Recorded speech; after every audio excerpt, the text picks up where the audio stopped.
Vocês sabiam que 30% das mulheres têm ovários policísticos, ou seja, cistos no ovário, ou mesmo tem a síndrome do ovário policístico? A gente vai entender exatamente o que é uma coisa, o que é outra coisa e como a gente deve tratar, né? Existe tratamento e se influencia ou não na hora da tentativa para engravidar. Quem volta ao programa, mais uma vez, Dr. Domingos Mantelli. Seja bem-vindo. Boa tarde. Prazer recebê-lo, tudo ótimo. Prazer é meu, mais uma vez. Esse assunto é muito interessante. Porque, de fato, são muitas mulheres que apresentam esse quadro dos cistos no ovário. E por que isso acontece, doutor? O que você falou é realidade. Quase 30% das mulheres têm cistos no ovário, o que são diferentes de síndrome de ovários policísticos. Ok, uma coisa é uma coisa, outra coisa é outra coisa. Muita gente acha que ovário policístico são muitos cistos no ovário. Sim, só que a síndrome de ovário policísticos ela é uma síndrome plurimetabólica. Porque ela é caracterizada não só pelo crescimento do cisto, e sim por uma série de alterações hormonais. A mulher ela passa a produzir muito mais hormônios masculinos e, em consequência disso, começa a ter uma série de outras alterações. Como, por exemplo, crescimento de pelos, aumento de acne. Até queda de cabelo. Até queda de cabelo, inclusive os sintomas clássicos dos cistos, como cólicas menstruais, dificuldade para engravidar.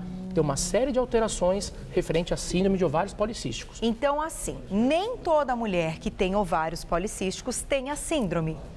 Exatamente, ela pode ter um ovário policístico com vários cistos, mas não ter a síndrome dos ovários policísticos. Entendi. É outra coisa. Então vamos demonstrar aqui com o que você trouxe e daqui a pouco a gente vai para as perguntinhas. Tem várias perguntinhas que já estão chegando no nosso e-mail, no meu Twitter, vocêbonita@tvgazeta.com.br ou @carol_minhoto. Combinado? Vamos lá. O que você trouxe então para a gente mostrar e fazer aí essa relação? Uma síndrome de ovário policístico, por exemplo, a mulher vai ter pequenos microcistos, mais ou menos deste tamanho. Deixa eu mostrar para os meninos aqui. São cistos muito pequenos, mas são vários em volta deste ovário. Para nós considerarmos um cisto de ovário uma coisa simples, ele já passa a ser deste outro tamanho, que é um tamanho de pelo menos meio centímetro de diâmetro, para que ele seja um cisto. E o cisto ele pode ser um cisto simples, que a gente chama de cisto funcional ou até de cisto folicular. Como que ele se forma? Então, para a mulher entender, o cisto funcional, ele é o cisto chamado de cisto de corpo lúteo. O que é o cisto do corpo lúteo? A mulher, na metade do ciclo, ela ovula. Ela forma um folículo ovariano, esse folículo libera o óvulo e esse remanescente, isso que sobra desse folículo que liberou o óvulo, ele vai virar o corpo lúteo, que é quem vai nutrir o bebezinho, se houver uma gestação, no comecinho da gestação. Então, este corpo lúteo, ele libera muito estrógeno e muita progesterona. Só que muitas vezes ele pode se fechar e ficar com um pouquinho de líquido dentro. E aí forma-se o chamado cisto de corpo lúteo. Principalmente quando ocorre o quê? Quando não ocorre a gestação. Liberou o óvulo, mas não houve a gestação. E aquele cistinho fica lá. E as mulheres sentem o quê? Muitas vezes esse cistinho ele se rompe, cai um pouquinho de líquido dentro do abdômen, que irritam os órgãos abdominais e ela sente dor. Geralmente no meio do ciclo menstrual, que é o período da ovulação. Tanto que isso é chamado de dor do meio.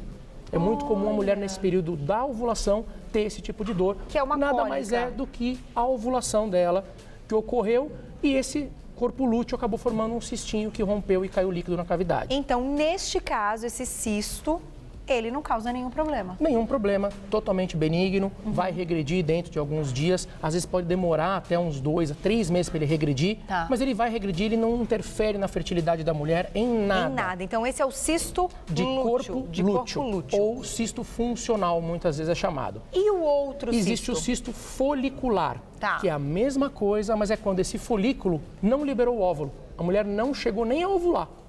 Mas esse folículo que não liberou o óvulo, ele forma um cistinho, também com líquido, também pode romper e também dá um pouquinho de dor na metade do ciclo.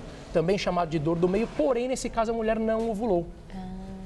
Então, nem sempre para a mulher ter cisto, ela tem que estar ovulando. Ela pode formar um cisto mesmo sem ovular. Mesmo sem ovular. Exatamente. Nesse caso, esse cisto pode ser um pouquinho mais, não diria perigoso, mas ele pode atrapalhar uma mulher que está tentando engravidar. Na verdade, não é que ele vai atrapalhar. Como ela não ovulou, ela não vai engravidar. Uma coisa não tem a ver com a outra em relação ao outro cisto que é do corpo lúteo, onde ela ovulou, tem a chance dela engravidar. tanto o funcional quanto o folicular, nenhum dos dois interfere na fertilidade, não interfere na capacidade dela engravidar. Entendi. Porém, quando a gente tem o cisto folicular somente, a mulher não vai engravidar porque ela não ovulou. E é esse cisto que atrapalha a ovulação. Que atrapalha a ovulação, exatamente. Então vamos fazer o seguinte, vamos mostrar, a gente tem imagem aqui para mostrar um ovário com cisto e um ovário sem cisto. Vamos lá. Isso. O ovário normal é esse aqui. Seria parece um ovário normal, né? Exatamente, parece uma noz. E aqui o ovário policístico, que nós comentamos, são pequenos cistos de vários tamanhos, mas normalmente tamanhos bem pequenos, abaixo de meio centímetro de diâmetro. Normalmente esses cistos são benignos. São benignos. Não tem problema nenhum. Não malignizam, não viram câncer, a mulher não vai morrer disso em hipótese alguma. Não tem relação. Não tem relação, mas ela tem que acompanhar, principalmente se ela quiser engravidar. Tá. E o que ela tem que fazer? Uma mulher, então, porque, olha, recebi uma mensagem aqui super interessante, porque vira uma bolinha de neve. É um ciclo interessante. Ela diz assim, é a Caliana. Cali, um beijo pra você. Quando eu for engravidar, ela diz, vai ser mais difícil.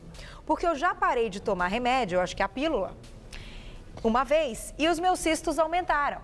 Então, assim, a pílula, ela pode ser um tratamento pro ovário policístico. Exatamente. Mas a mulher que quer engravidar tem que parar de tomar pílula pra poder ovular. Só que aí aumentam os cistos e ela não ovula. Como é que a gente quebra esse ciclo? Na verdade, de novo, a gente acaba confundindo a síndrome do ovário policístico com os cistos. Tá. O anticoncepcional ele é muito bom, não para diminuir os cistos funcionais e foliculares, mas para que eles não se formem. Porque se a mulher não vai ovular tomando anticoncepcional, automaticamente o folículo não é criado, esses cistos não existem. Então ela não vai ter esse tipo de cisto, nem o folicular e nem o de corpo lúteo. Tá. Ponto. Tá. O ovário policístico, uma coisa não tem nada a ver com a outra. Mesmo ela tomando anticoncepcional, ela pode ter a síndrome do ovário policísticos. Tá. A única diferença é que a gente vai ter que fazer um tratamento bem diferenciado. Síndrome de ovário policístico não se trata só com hormônio, não se trata com anticoncepcional. Entendi. Tem que tratar com uma série de coisas. Muitas vezes ela tem uma resistência periférica aumentada à insulina, que a gente chama, por exemplo, de um pré-diabetes, que pode estar associado a isso. Tá. Tem que tratar relacionado ao crescimento de pelos no rosto, oleosidade de pele. Tem muita coisa envolvida. Tá. Não é somente o anticoncepcional. Agora, esse tipo de cisto, o funcional, que é o cisto folicular, o de corpo lúteo e o funcional, esses não interferem na gestação. A única coisa é assim, parei de tomar anticoncepcional, os cistos voltaram a crescer, tudo bem, mas ela pode engravidar com esses cistos, não tem problema. Entendi. Não há nenhum malefício para a fertilidade. E quando a mulher para de menstruar? Fica meses sem menstruar porque tem os ovários policísticos. Pode acontecer também. Aí sim, porque nesse período que ela não está menstruando, ela não está ovulando. E aí, consequentemente, ela não vai engravidar. Tá. Então, a síndrome de ovário policístico, ela sim interfere na fertilidade. Independente dela ter parado o anticoncepcional ou não, ou cisto ter crescido ou não, ela vai ter uma dificuldade para engravidar por conta de ter a síndrome de ovários policísticos. Não só os cistos no ovário. Agora, eu entendi. Tomava o anticoncepcional. Os meus cistos normais, cistos simples, regrediram. Nossa, eu parei o anticoncepcional, eles cresceram. Tudo bem, você vai poder engravidar do mesmo jeito. Entendi. Isso não interfere na fertilidade da mulher. Agora, como a gente vai diagnosticar que essa mulher tem a síndrome e não só os ovários policísticos? Só através dos sintomas? Então, normalmente, o ovário somente com cisto é detectado. Se não tiver um tamanho muito grande a ponto de dar dor, ou dele romper, ou ter algum sintoma maior, nos exames periódicos. Tá. Quando ela vai no ginecologista, anualmente, vai fazer um ultrassom de rotina e acaba detectando o cisto. Entendi. Muitas vezes detecta um cisto funcional, porque ela estava ovulando, de repente, no mês seguinte, ela faz aquele cisto não existe mais. Agora, a síndrome de ovários policísticos é diferente. O diagnóstico é clínico. Tá. A gente vai ter que saber os sintomas dessa mulher. Ela vai falar, doutor, o que está acontecendo? Minha menstruação está totalmente irregular, estou tentando engravidar e não consigo, tenho muitas cólicas, está crescendo pelos no meu corpo, minha pele está oleosa, meu cabelo está caindo. Então, são uma série de sintomas que o médico vai pensar, opa, isso pode ser uma síndrome de ovários policísticos, vamos investigar, vamos fazer um perfil hormonal, vamos fazer um ultrassom. E aí, chegando no diagnóstico, vai indicar o melhor tratamento. E aí, qual seria o tratamento, então, para quem tem a síndrome dos ovários policísticos? Então, a síndrome de ovários policísticos, o tratamento ele é longo, ele é extenso e envolve uma série de coisas, dependendo do que a mulher tiver. Inclusive, remedinho para controlar essa parte do açúcar no sangue. Exatamente. Tá. Muitas vezes nós temos que entrar com os hipoglicemiantes orais, que são os remédios que diabéticos tomam para diminuir a glicemia, para que a gente consiga controlar essa resistência periférica à insulina. Porque então, isso acaba mexendo com o ciclo hormonal. Exato. O tratamento Olha, gente, não é com uma tão única medicação. Envolve uma série de coisas. Já um cisto simples, por exemplo, o tratamento, Depende. Se é um cisto pequenininho, folicular, funcional, o médico vai ver. Se estiver tudo ok, acompanha com os exames periódicos. Não tem nem necessidade de tomar nada nem mexer. Entendi. Agora, se é um cisto grande, por exemplo, vamos colocar aqui um cisto que fica do tamanho de uma bola de tênis. Existe? Nossa, muitos. É? Existem cistos que ficam do tamanho de bolas de futebol até. Você tá brincando? A mulher às vezes chega a ter sintomas quando já está com uma barriga de gestante quase. Nossa, que perigo. Nesse caso, quando ele atinge o tamanho de uma bola de tênis, a gente tem um risco. Qual que é o risco? Ou ele romper e cair líquido na cavidade abdominal, irritar o peritônio, os órgãos e a mulher ter que operar de emergência, ou dele torcer. Ele gira no próprio eixo, ele torce, todos os vasos sanguíneos que estão irrigando esse cisto se fecham e ele vai necrosar, ele vai morrer, só que esse morrer é ruim, porque o médico vai ter que abrir para retirar esse cisto aí de dentro. Então, quando ele chega neste tamanho, ou neste, temos tem que tirar. indicações de mexer. Temos indicações de cirurgia. Até esse tamanho a gente consegue... Nesses tamanhos menores, a gente consegue controlar muitas vezes com medicamentos, ainda mais se for um cisto funcional que cresceu e ficou desse tamanho. Tá. A gente consegue, inibindo a ovulação, fazer com que ele regrida e desapareça muitas vezes. Tá, agora cisto não tem nada a ver com tumor. Depende também. A gente tem nós temos alguns cistos que podem ser tumores, podem virar tumores. Por exemplo, o teratoma. O teratoma, ele é um tumor de ovário que muitas vezes é associado a cisto, a componentes císticos. Então, cabe ao médico também fazer essa diferenciação e operar, nesse caso, retirar esse teratoma. Entendi. Existem os cistos hemorrágicos. Aqui a gente colocou até um tomate vermelho para simular, que é o quê? Algum vasinho de sangue de dentro do cisto se rompe. E começa a sangrar, esse cisto vai crescendo, de sangue. Olha que interessante. A ponto que na hora que ele se rompe, esse sangue cai na cavidade abdominal, ele é altamente irritativo e aí a mulher tem que operar de emergência também, muitas vezes chegando até uma anemia aguda por conta desse sangramento. Olha, a gente tem que fazer exames, então, periódicos, né? Exatamente. Tem que manter uma regularidade aí nos exames. O principal é a gente fazer isso, fazer os exames periódicos anuais, que é onde o médico vai detectar, até o endometrioma. Tá. Que não chega a ser um cisto, a gente considera um tumor de ovário, mas por conta de quem tem endometriose. Que ele pode crescer no ovário e formando o que nós chamamos de um tumor das células do endométrio de dentro do útero. E é aí chamado de também endometrioma. Pode dificultar. Isso dificulta a gestação. Gravidez. Então, vamos fazer o seguinte, tem perguntinha por e-mail, tenho várias aqui no Twitter. Vamos começar a responder para dar tempo da gente tirar todas as dúvidas. Vamos ver qual é a primeira? Vamos Olha lá. Tcharam! Aí entrou. Roseli de São Paulo, um beijo pra você. O que é cisto neubate? Cistos de Nabô. Nabô. Desculpa. Imagina. Desculpa a pronúncia. O que são esses cistos? Também está escrito errado. Ah, não está escrito certo. Então tá bom. Então é isso. E aí, doutor? Os cistos de Nabô, na verdade, não são nos ovários. São cistos que ocorrem no colo do útero. Tá. Por quê? O colo do útero é cheio de glândulas que secretam uma série de secreções vaginais. Nesse colo do útero, se alguma glândula entope, ela forma um cistinho. Esse cistinho é chamado cistos de Nabô. Tá. Qual a complicação dele? Nenhuma. Não é maligno, não faz mal.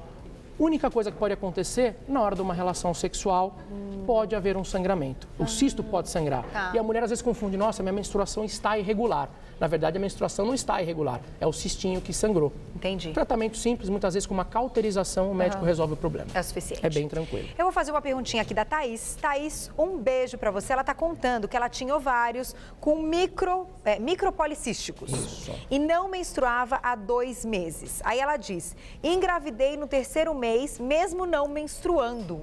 Isso pode acontecer, então? Pode acontecer. Então, ficou uma coisa... Porque muitas vezes essas mulheres, quando não menstruam, já acham que estão grávidas. E quando vão ver, não estão grávidas. E também não estão menstruando. Que coisa estranha, né? Então, por que isso acontece, doutor? Na verdade, ela ficou esses 3 meses sem menstruar.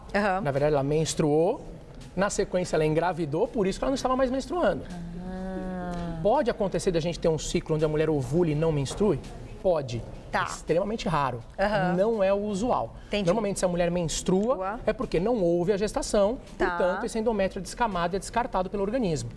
Essa é a regra. Tá. Mas existe sempre a exceção à regra. Então, o que aconteceu com ela não é a regra, é a exceção. É a exceção. É a exceção. Então, você foi exceção, Thaís. Olha, a Clesi Oliveira, um beijo pra você. Eu tive cisto no ovário direito, E ele tomou toda a cavidade do ovário e tive que tirar o ovário. Consigo engravidar com um ovário? Sim, sem sombra de dúvidas. Consegue. O ovário, um supre o outro. Tá. O fato dela não ter mais um ovário, ela continua podendo ovular pelo outro ovário. Não há nenhum problema, nenhum risco, nenhum fator de infertilidade quanto a isso. Olha, perfeito, muito legal. Dá tempo de fazer só mais uma? Então, vamos para a última no nosso plasma? Vamos ver quem mandou no nosso e-mail? Vamos ver de quem que é. Olha lá. Valéria de São Paulo, um beijo para você. Ter muita acne pode ser efeito dos cistos no útero ou no ovário? Então, cisto é sempre no ovário. Cisto normalmente é no ovário, a não ser esse cisto de Nabô, que é no útero. Que é no útero, exato. tá. Esse cisto, normalmente, que ela está perguntando, é cisto de ovário.